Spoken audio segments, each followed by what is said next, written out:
এমন দৃশ্য পৃথিবীর কেউ কোথাও দেখেছে বলে আমার জানা নেই।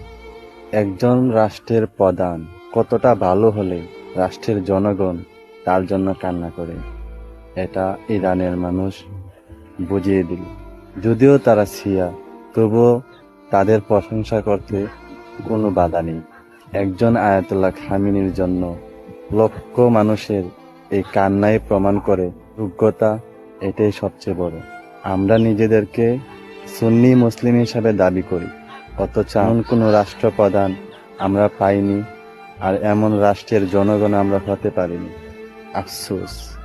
আমি আমাদের রাষ্ট্রপ্রধানদেরকে উদ্দেশ্য করে বলতে চাই, আপনারা এগুলা দেখুন, এখান থেকে কিছু হলেও শিখুন এবং এরকম করে দেশ চালান, যেন আপনারা যেদিন দুনিয়া ছেড়ে চলে যাবেন, আমাদের রাষ্ট্রের জনগণের জন্য আপনাদের জন্য এভাবেই চোখের পানি ফেলে।